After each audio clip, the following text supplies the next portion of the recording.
wind, you got the rain, and you're just in this cocoon in your helmet with the music blasting. This is my favourite track at the moment as I'm driving in weather like this. I love it. Oh. Woo! Freedom! If I'd known this was going to happen, I would have put my wet weather gear on. I've got my wet weather pants, my wet weather jacket, but I didn't have any time to prepare. It opened up on me. But I love driving in this. And it's, it's kind of okay because my bike is heavy. So, the wheels do not leave the ground. And it kind of keeps you down. You stay in a low gear, you don't push it. It's really nice. You've just got all of this crazy rain going on around you and the wind and the leaves going everywhere and the trees looking like they're about to fall over. And you're just kind of in this calm little oasis of music. It's fantastic. And I really like getting home again, even if I'm completely soaking, because I know that it isn't far to get home. And then when I get home, I can just strip down, have a hot shower, have a hot chocolate, just kind of, it makes you feel really cozy. So yeah, it just kind of makes you feel a bit more like you're in nature rather than just being stuck in an endless traffic jam. It's cool. It's cool. I like it.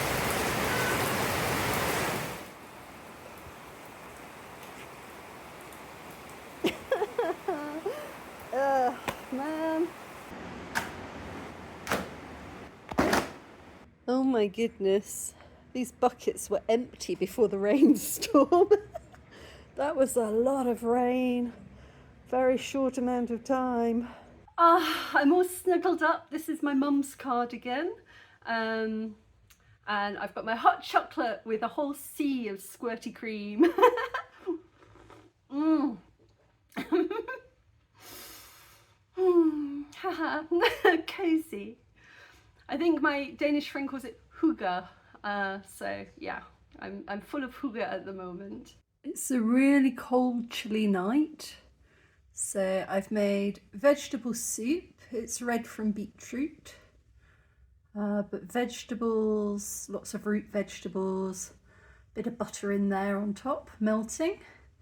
And I found this really nice bread at Deli Box. So I'm dipping that in it. This is my new favourite bread. It's a seeded brown loaf from Deli Box, and it's just delightful. My bread knife isn't very sharp, so I make a little cut with a sharp knife and then I use the bread knife to finish it off. It's just a really, really nice loaf. Smells wonderful and fresh.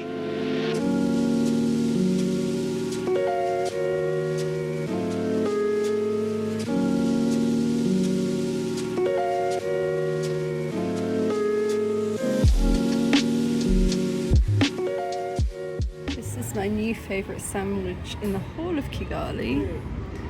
It's totally unexpected. It's savoury and filling, so ham and cheese, but it's got sweet coconut on the top. So this is a sweet coconut topping and it's absolutely delicious. If you're passing past Deli Box, come in here and try the coconut melt. It's absolutely amazing. Look at this. I've got a mushroom coming up here, and then look over here. All the way over the other side of the garden we've got two little ones here, but then look at this. There's a whole family of big white mushrooms growing in my garden. Look at that. It's amazing.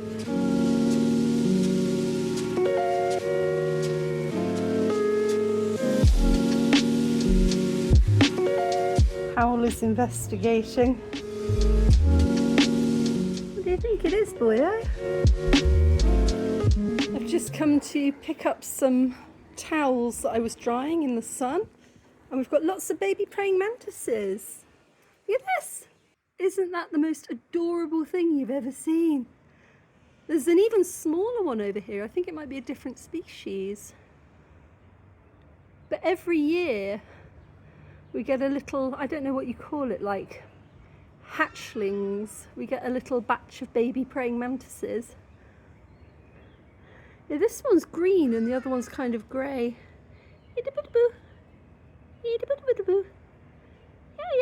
Yeah. They can jump really well.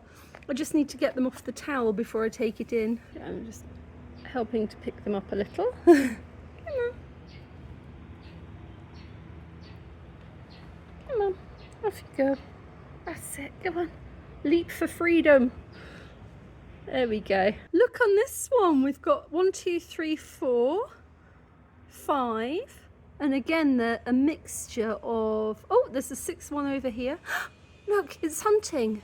It was chasing that little bug. But again, they're a mixture of the green ones and these little dappled grey ones. Oh, they're adorable. The green ones are bigger, so I don't know if it's male and female or if it's 2 different species. I love praying mantises. They can really move. Oh gosh, there's more. I'm gonna help them to try to get off the towel without injuring anybody. So impressive. Hi guys, so I ordered some honey the other day and it's very normal. You get different hives around the country and they just jar it and sell it in tubs. And this one, it said unfiltered honey. So most of the time it's just natural, straight out of the hive anyway, but I've never seen this before and it gave me kind of a big smile. Is when you look inside this, there are actually pieces of honeycomb in the honey. How incredible is that? That is absolutely amazing. It's wonderful. You'd usually pay a fortune for this in the UK, but this is just normal honey, natural honey. So yeah, in Rwanda, something that we've got so much of is honey, peanut butter, and Gouda cheese. We make a lot of these things here. Oh, I'm going to chew some honeycomb.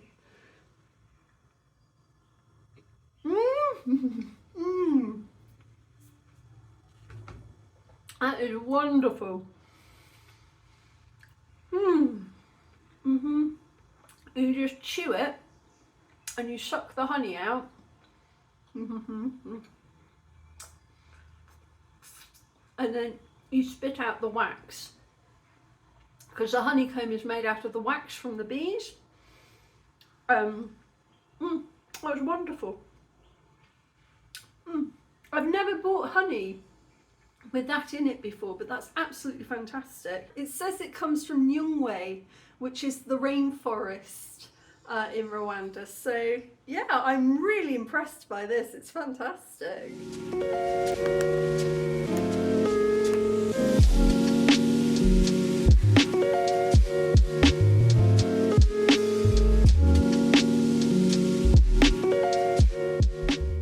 These are Urban Bites Nyama Choma flavoured crisps, which I think is a genius idea. It's a bit like in the UK, you can get beef and onion crisps. It's sort of very British, whereas this I think is very East African. They're good. They're not too heavily flavoured, quite sweet.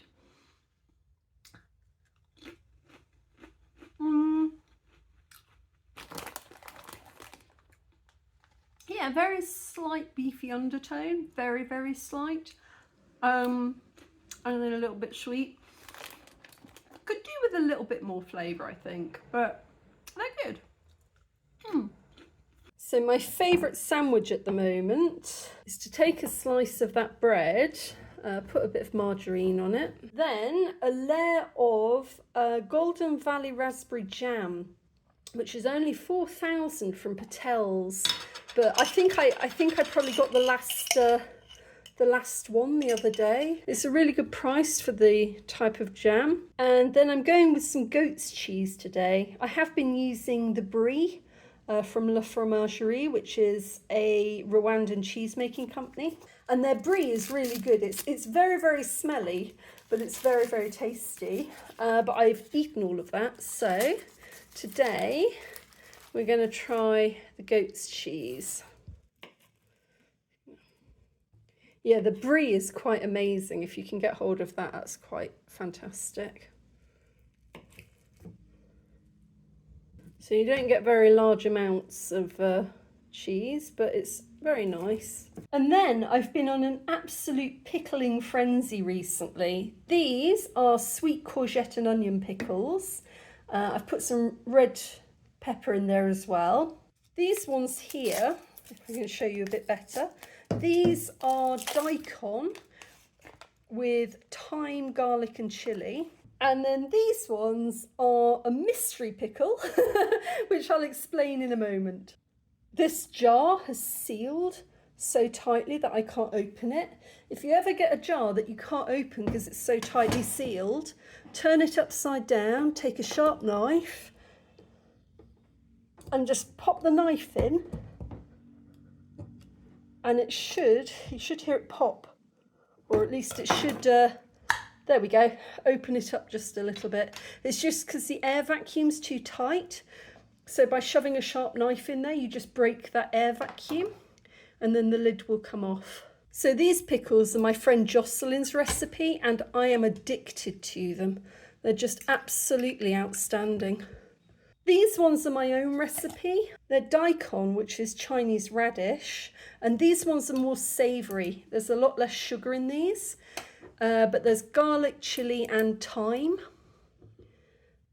So they're very good as well. And then last but not least, I made these 2 days ago. These are garden eggs. They're green aubergine, which we grow here in Rwanda, and they're incredibly bitter. So I've been trying to think of ways to make them taste better. Oh my goodness, can't get into that jar either. So I've been, oh, did you hear that? The air just went in, so it should open easily now. There we go. So I've been trying to think of ways to make this edible. And I decided to pickle it using the same sweet sugary pickle that I used for the courgette. So I'm going to see whether or not that's edible or not. My one and only attempt at pickling green aubergine. Let's give it a go. So let's try it.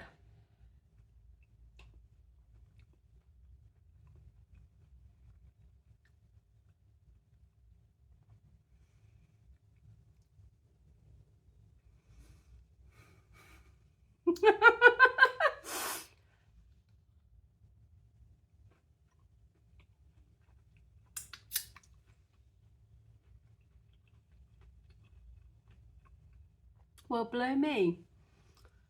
Huh. The skin's a little bit chewy, a little bit tough, but that is really edible. That is really edible. The bitterness is gone. Tastes very sugary, sweet. But the weirdest thing about it, it tastes like tea. It tastes like tea. I don't know how this is a thing. I really don't. It tastes like sweet, pickly tea. That's actually not bad. You know what? I think if you had a burger, that would be a gherkin substitute. You could use thin gherkins like that, like about this thin, so it's floppy. That would be good in a burger, and that would be nice because it would create like a Rwandan kind of tint to the burger, because you know these are very Rwandan vegetables, and using those instead of pickled gherkins, yeah, you can make a really decent kind of Kigali themed burger using that.